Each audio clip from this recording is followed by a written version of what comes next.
Good evening, everyone. This is Nurgent. Welcome to the second episode of Podcast of the Visions. We'll maybe call this 2B. That's another story for another day. But with me is Zefira, Quisitis, and Jay from Cetra and Visipoor. So fresh off of Monday news and returning guild battle between Visipoor and Cetra, which Cetra won that one, which was congrats to you guys. Thank you. Was Point out me and Zeph actually had nothing to do with Deserved, that yes. fight. Yeah, we were not involved in that one either. That was all Cecil and Enos from our guild. Oh, okay. So I guess I Nice. can say it was not me. Oh wait, no, I can't. That was. Oh, we were. Yeah, we, Was yeah. No, it that was. was. I it got the was last quite 2 a hours, weekend. and I was out all day. Yeah. Yeah, it was rough though. It was. Good job. Yeah, it was rough. Yeah, the you could tell when we were both in rough patches learning the new map and learning comps and things like that. So it was, there were points where neither of us cleared. So it was more about doing it, who could get the most points. And comps again. It was interesting. It's always rough the first day, especially when half your guild was out that day and didn't have enough time to to mock and things like that. It's difficult. We try to prepare ahead of time, but it's everybody kind of deals with that the first couple days. But it's good that to see you guys won that one, and we'll be ready for rematch in 6 days is the timer or It 7? would be Saturday. Okay, good. Yeah, one. Going in Saturday. And then we'll It's be funny, back to I weekday thought this was matches. exactly the same. We were thinking, wow, look at Visipoor's wall, so uniform. We didn't get to test her. Oh yeah, our defense wall was just a bunch of random builds that we didn't even get to test a lot of. I mean, you probably noticed it really wasn't uniformed. We had 2 or 3 people post their build for people that were like, hey, this seems consistent. If you want to switch to this, if you don't have any time to test, we had 3 builds like that. But yeah, I mean, I know both Jay and I were pretty busy that weekend, so yeah, it was we definitely team effort. As best as I could, and I found out later that I missed a bunch of toggles, or even my espers were spec'd for raid. So yeah, I think Mad Duel, for example, I think he was using Kill Fae and he had Holy turned off. Wow. For raid. Oh, that's awesome. But yeah, we had Buki did some build testing for us, which was nice. But again, getting people to switch, and then it's hard to test to make sure everything's set right and are they the right build. It was just so, and of course you're testing your build on a arena and other mock battles and things just to see how the units interact, and then you get to that final day of a new battle and it's just like throwing it up there. But yeah, we noticed that you had a lot of units set the same, but they didn't operate the same. It was, what was it? Same but different, but still the same. Yeah. I mean, usually we make a little chart with toggles, yada yada. But literally, it was just, here's a screenshot of a team comp, throw it up. This is last minute. This seems to be consistent. And then I think literally I got free an hour before lock, and I was like, so what are the toggles on this, guys? What are we doing? Yeah, it's rough. Again, new units and new, coming off the limited, so you can't even test really. It's hard to throw a Dwayne and Garvel and with URVCs and Espers on it, and it's rough. But it's always fun, especially when you're like, we've never seen this comp before. We've never used these attacks. They're like, what are you guys good with attacking? And they're like, oh, I just put this comp together and tested for a couple minutes, and we had our wall set, so I really only could test against our wall. So I can't tell you how a random team. So yeah, but Salt got the brunt of our wrath from the revenge battle tonight. So I think we cleared it I don't know, a couple hours ago. So it was it was quick. So but so yeah, this week besides that was big. We got the Golem Raid, and thanks to Boogie for telling everybody his secret sauce of how to duo it. He's so mad about that, actually. Yeah, because because he was going for first place this time around, Yeah. and I guess he posted a video on Reddit what his team was, and then he found out the current first place holder was just using his exact build. And I don't know if you saw their like name changes, but he was like, first place is copying me, and then the first place guy changed his name and said he is right. That's awesome. That's funny. Yeah. So Yeah. may I ask, why was he going for first place? Is dueling going to get you more points? I know it gives you a little bit more than like solo, right? Is that what he's going for? Oh, he just wants the title because they added the Oh. titles for Raid. So he really wants to get that first place title. And he was Gotcha. like theory crafting, preparing this team for a while, and then he finally got it to work and he shared it. So now he's like, next time I'm not going to share my team like that early in the game. Yeah. Yeah, there has been hints of that I heard from some back channels that if the person's listening to this podcast, I won't say who it is, but said there was a doable, but without those exact, I mean, it was when you finally saw what it was like, there's always that one little thing that when you're trying to make two work that you were missing, and I just give up and go back to my solo team, and because I'd spent too much time, I would have had more points just running it. Running my solo team. So, but it was nice to get the Alex ring that hasn't rerun in a while. And people who slacked on some of the early raids had a chance to up their quantities of some of those. So, so that was nice. And are any of you building the MR accessory from FFB collab? I forgot about that. You see, I feel like I should, but then I looked into it and I didn't. Yeah, I think it's I a. mean, But I'm too busy with So- the raid. I mean, the raid seems more important. Yeah, and also from what I've seen from Reddit, there's gonna be another version comes out in JP that's like better than this version you have now that gives you more. So you may be able to pass on this one, and also not a lot of poison or paralysis right now in this game unless you're playing Skull or something. So could be a pass. Well said, Kat. Categories. Yes. Categories. Yes.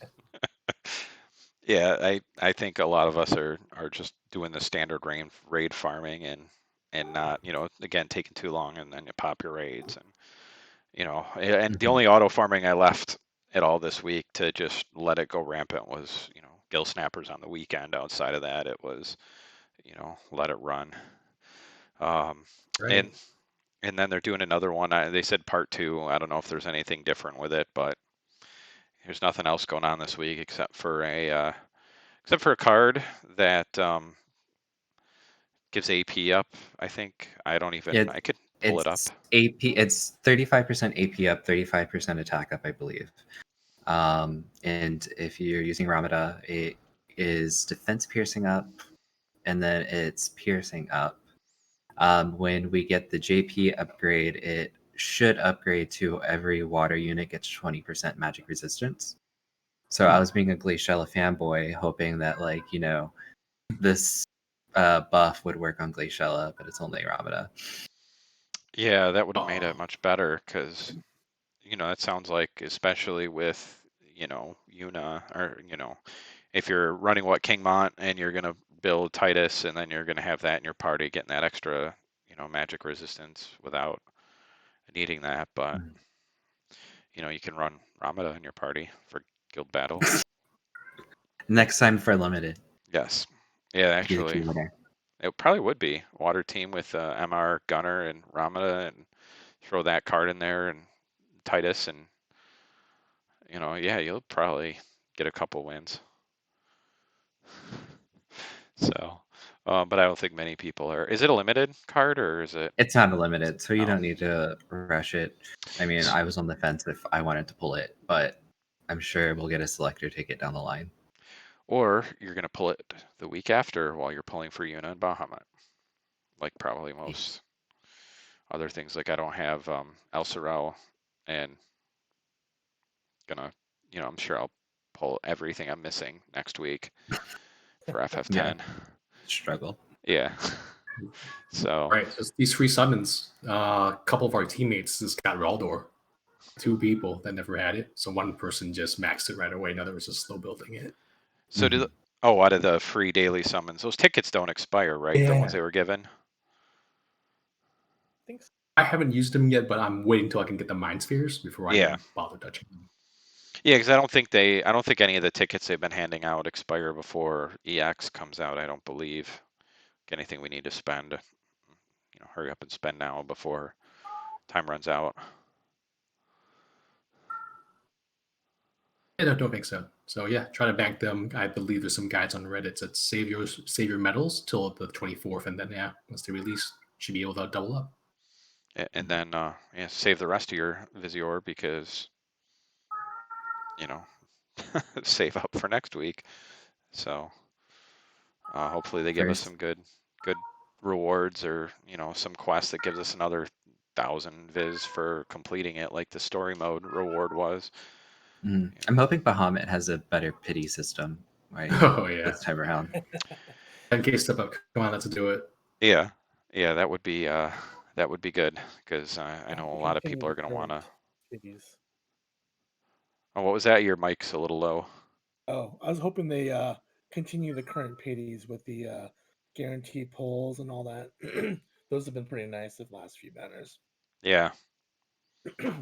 Yeah, the 6K guarantees those are so good.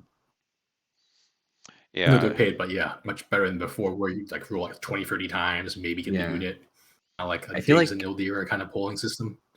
I feel like they probably did that because they know we're obviously watching JP, and a lot of people would just probably skip out and just hoard until Untitled or in Bahamut came out. So that was like them saying like, hey, you can get this unit easy peasy, spend your money, invest in it instead of just saving. I have a feeling that was the tactic behind it. I wonder if they did some research on when they released Dwayne and saw how many people just bought the pack and bought him straight out rather than trying to pull for him. And my guess is the amount of income they probably got that week would be probably more than when Ruin Stern came out, because not only is it limited, but they made it where it was easier to at least get the unit, so everyone who got it wanted a max. And whereas unless your name was Monty, shout out to Sector 7. There's a lot of people who pulled a lot and took a lot to get them, and other people like my alt who got 2 on the first pull. And my main. I think it's a good system, and I hope they do follow up with it, because I feel like they definitely are making more, because you're making it so you can get this unit 3 pulls, and then I think the 9 steps even were pretty good just for the shards. Yeah. If you're gonna build, like especially this one where it had the latest one, and they have 2 different units, so it's not like you're just gonna get a whole bunch of Rain or Ayaka shards. It's something extremely usable. So the last couple 9 steps have been great.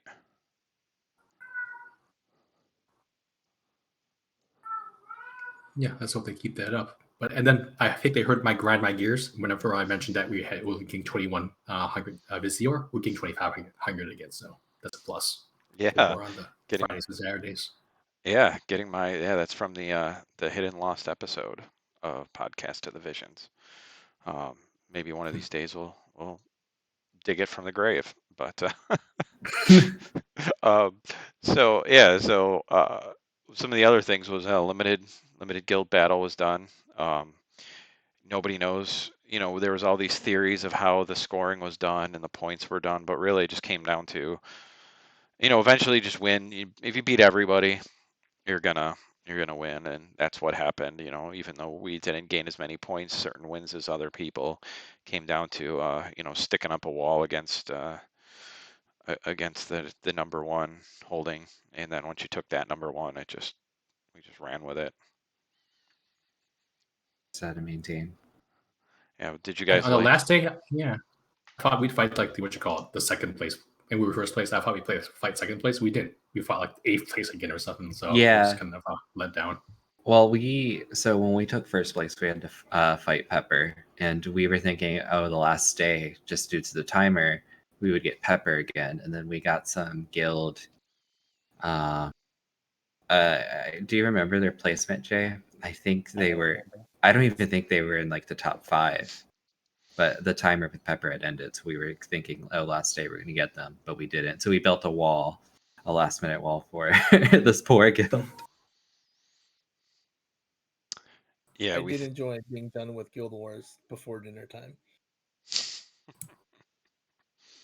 Yeah, I think we've on the East Coast. I think we've only had that happen once outside of this. But yeah, it was. I enjoyed it. It was a change of pace.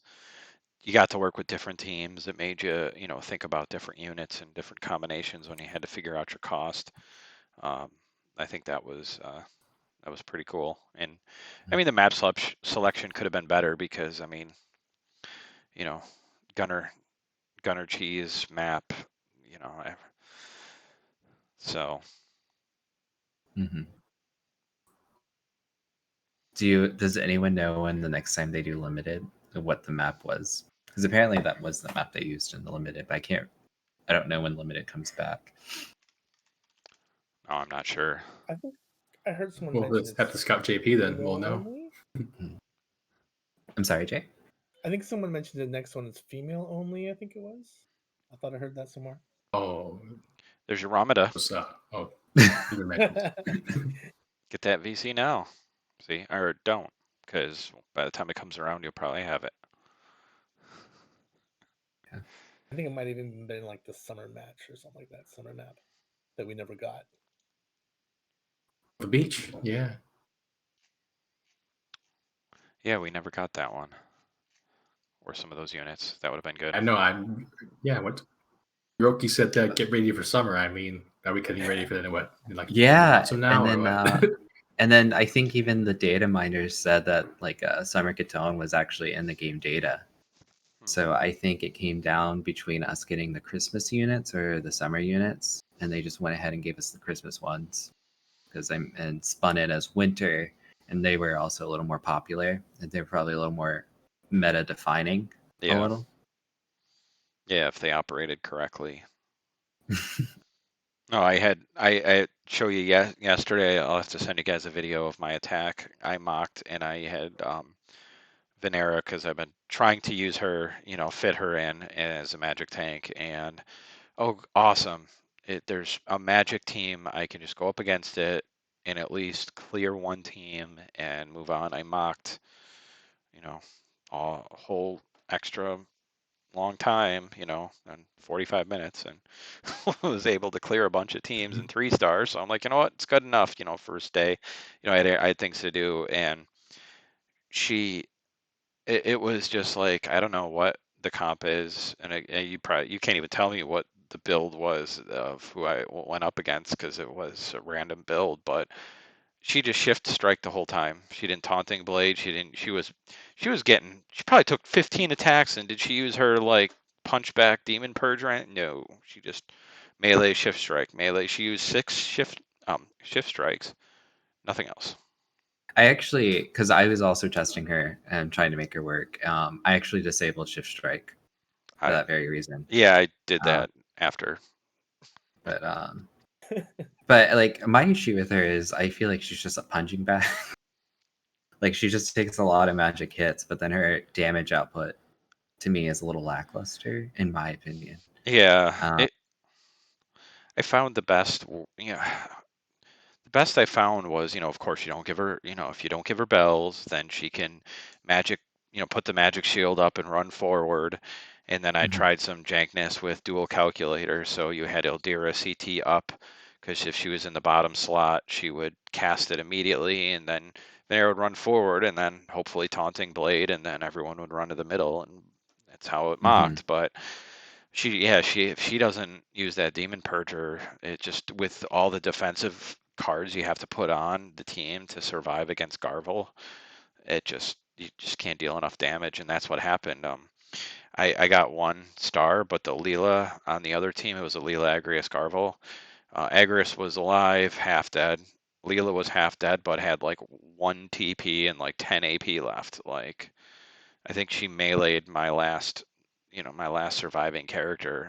It just there wasn't enough damage if she doesn't, use the correct abilities. And if she had that healing down attack, I think that would have been a different story, because then the Leela wouldn't have been able to keep Agrius alive, and it would have been an easy 3 instead of a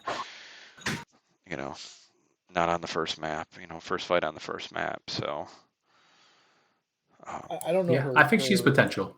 I don't know her range abilities, but I mean the range of her abilities. But I remember on some maps like this one has a lot of hills. The range height, check the range height on a lot of things, because I was wondering why they wouldn't use certain abilities, and I would check them and go, oh, yeah. Okay. All right. So speaking of guild battles, so one of the things we're going to talk about is we're going to start a kind of a guild battle 101 series, breaking up in probably 3 or 4 different parts.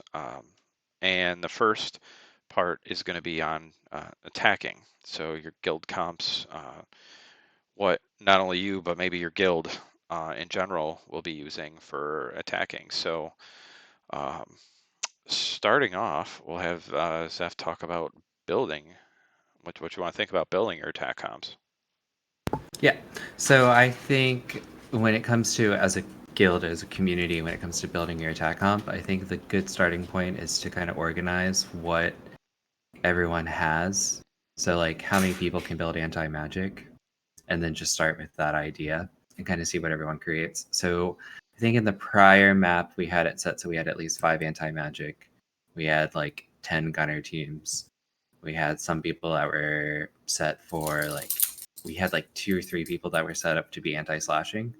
And I think if you take the time and organize like who in the guild can run X, you can have a very diverse offense that could take down a majority of guild comps, or at least have some teams that can give you a strong lead. So if you're facing a gunner wall, well, how many anti-gunner teams do you have that can be the teams that go first, make a solid dent into the wall, and then perhaps if you need to, you could go into chaining. Chaining now with the tie system, though, can be a little risky, because if you think the other guild is going to clear you, it is going to come down to, well, who had the most remaining attacks. But I think step 1 when it comes to building strong offensive teams as a community is just take the time, organize who can build what, and then just say, hey, Jay, make me an anti-gunner team. Make an anti-gunner team. You have 5 people working on that. See what they come up and see what is the most consistent, because then one of those comps could end up being your wall.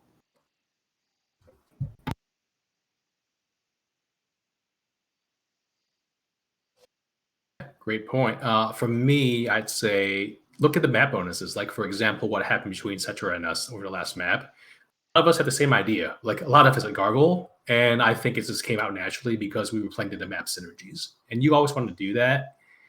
Overall, it'll make your team stronger. If it's like a missile map, you may want to focus on gunners like we did on the limited battle map, or some other things that may counter that. But it's still a new map for us to be defined, but it's a good place to start. Map up. It's going to really help, and it will maybe help prevent you from running certain counts. For example, if it's an accuracy map, you probably don't want to run evade too much. And during the snow map, there weren't a lot of evade teams for that reason.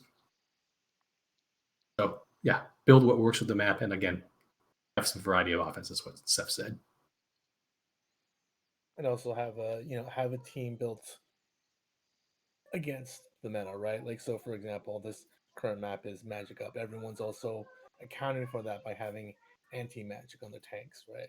Or like the last map, gunner map, you have a team set for anti-gunner, and so on. So always think of that as well. Yeah, and one of the other things about picking is that I don't have listed here, but is if you're building a comp, like you're saying, anti-missile comp, don't just throw the one VC that's missile resistance, right? Mock it against a missile team. The whole idea is that we say is, get your 3.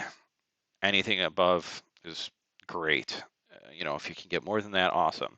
If you have a team that can regularly 6 a specific type of comp, great. But like if you just say, oh, I threw on, a magic team, but I put Leela's Typhoon card, which gives accuracy up, so I'm going to go hit an evade team. Well, is that enough accuracy to really hit, an evade team. So think about what the point of your comp is, and then help pick it.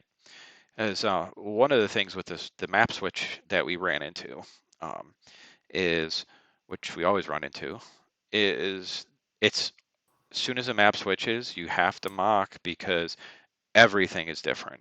You might have a team like another reason why evade might not work as well this map is because one of the biggest benefits are they group up, they buff with the evade buff, and then they go on with max evade. Well, if they can't group up and they're just going to go out, then you're going to be dealing with a little less evade. So it's knowing those nuances of the map. Like if you're running Quicken comp, and you want to send a unit, send it across the map and have it go blasting.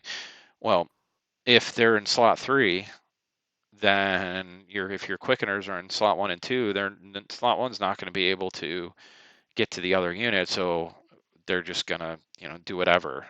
So even though it might have worked on the last map and your comp worked great on the last map, at range issues, it's one thing Jay brought up is the range height issues of attacks, where you have a unit that might not hit as well because of just range. It's got to get, maybe it needs more jump, maybe you didn't need different passes on it. And maybe as well, one of the things I ran into was with mocking is even you run Sakuchi on Leela, and depending on the speed of her and the speed of the other team, because of the closeness of the map, with it on against some of the comps I was mocking, she would just run forward and start nuking. She wouldn't buff, she wouldn't do anything like that. But with that off, she would stay back because she couldn't get into range of anything. So that's another thing to, really with the map and mocking and checking your skills.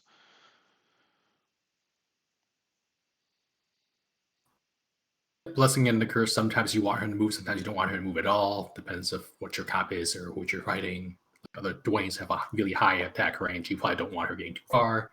Some are slower, maybe connects. You may want her to move up, so it works. And you don't always run into that. You fight Alila, one has it on, one doesn't. You have a Dwayne.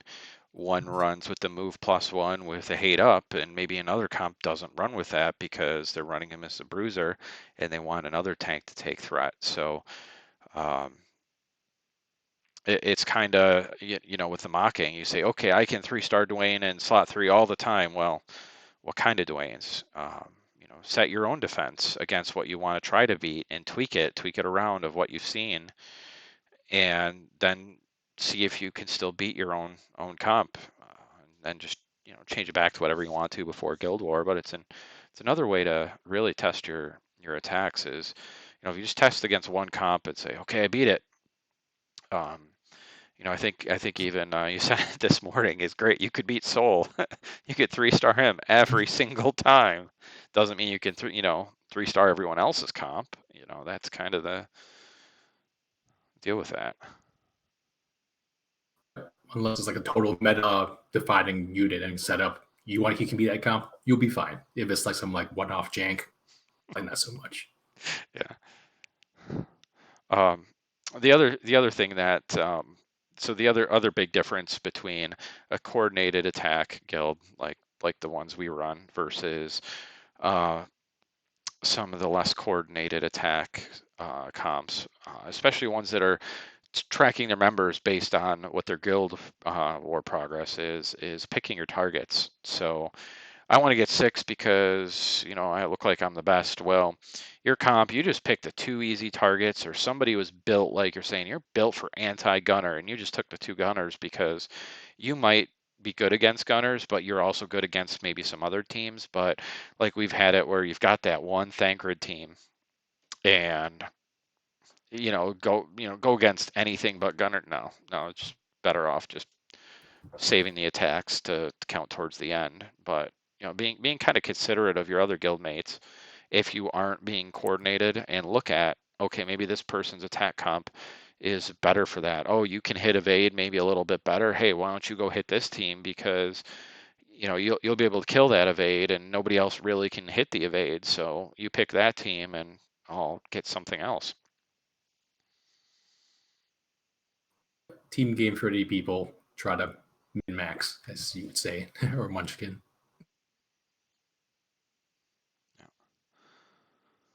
And then once you're done with that, now the last thing, chaining. A lot of people don't like chaining. Some comps are good at chaining. Some comps are really not good at chaining. We've had some people say, nope, I do not want to chain because, like on the gunner map, we had certain comps where when you blew the like mine, this person buffs, that person uses bells, and it was 4. That person buffs, limit break, boom, the other team is like toast. Second match, eh. So if you've got only 2 targets and you blow everything on it, it's you're kind of wasting. But on the flip side, on nights where you're not sure about, you're not doing well, you're kind of behind on the score, take that 2 and then make another 1 or 2. So even though you got 3, but instead of you getting 3 on a clean target and then 0 on another one, and then somebody attacks that one and only gets a 1, it's better off to just keep it consistent so everyone is getting stars, because as we said in the beginning, if everyone gets their 3, you'll clear. 2 or 3 stars is better than wiping getting 0. Yep, speak for that myself yesterday. And just another thing, you could always go slow, like I mentioned earlier, with the tie-breaking system. If you think the guild is going to clear you, sometimes chaining isn't the best. So you can always, like yesterday when we went against Visipoor, we both were having wipes in the beginning, because it's nice to see like how many wipes the other guild has, because then you can actually track like how many attacks you think they're going to have remaining. We have Cecil in our guild that does all that big boy math. And you can kind of take a guess of how much you can actually chain and still come out on top. So that's just another thing to consider with chaining. Yeah, we had, for example, one guy, Drip, he had, I think, a 3. He only had 2 units left. It was kind of healthy, but there was nothing good for him. And I didn't want to waste the attack. So we just said hold. He came back like 4 or 5 hours later and did his second hit, but that was the smartest thing to do, rather than, here, go pop some TMR. And that was the old thing we used to do. Okay, go pop bells and and the zombie TMR and Immortal Spirit and get wiped off the planet, and somebody else will go through. But might be better off leaving them for another good team. So is there anything else you guys want to say about attacking? I know we're going to get into defense next episode. So, or if there's any other tidbits that you want to tease for the next episode.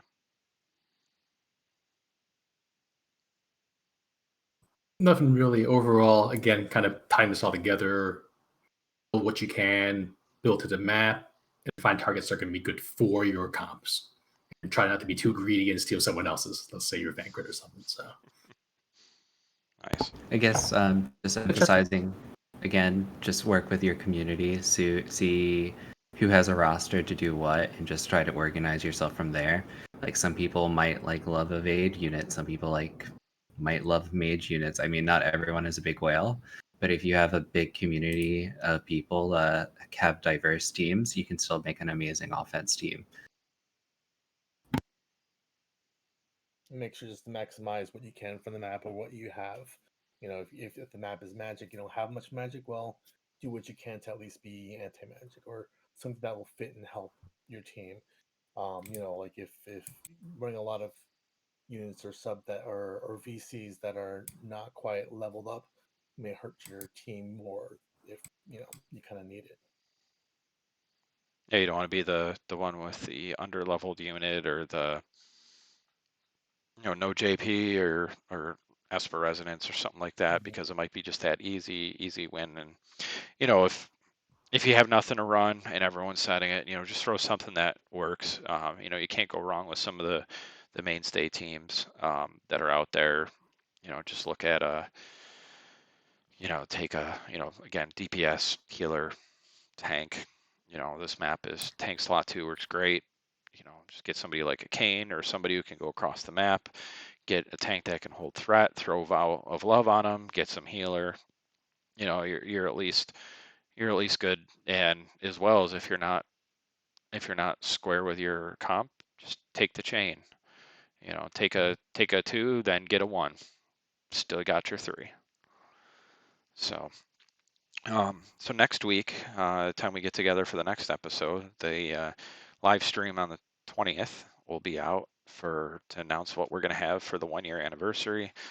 How many million Gil and XL Magus Knight upgrades and all those other things that they give us, and 10,000 books or whatever they're going to decide to give us for the 1 year. But we'll have hopefully a lot of information on that. A lot of people have been doing a lot of research, and I think it'll be fun. It's going to change PvP. It's going to change, everything when you start building EX units. And I think it'll be a lot of fun to see maybe some old units get dusted off. Something other than just the current, new unit, pull, win, rinse, repeat. I think it'll be great. So whole new era right upon us. Yeah, and that's the biggest thing I'm looking forward to is diversity. Seeing some of the old units back. I mean, people joke, oh, let's throw a Mont Wall. Maybe it's viable after a whole bunch of 120 Monts. Just hope you're not facing a whole bunch of Leelas. But and Lucia's actually back in the day. That's what killed Mont. Mm-hmm. And then another thing to look forward to is the vision card upgrades, because you'll be able to mix them up a little more. Like I remember the one that comes in mind is the Scion of Light vision card, how it gives that 35 light up. That will soon be upgraded to light units get 20% dark resistance. So when you're thinking of like those mono light teams, and other vision cards will have similar buffs. See, actually, I'm actually not looking forward to that because they're kind of trying to shoehorn you or kind of force you to run mono color teams. And to me, that kind of lessens the diversity of teams if everyone just start running monocolor. But that's just my opinion.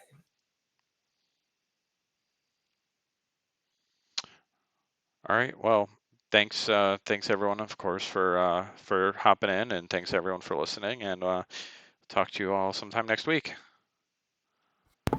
Well, thank See you you for guys. having us. All right, see you guys. See ya. Yeah.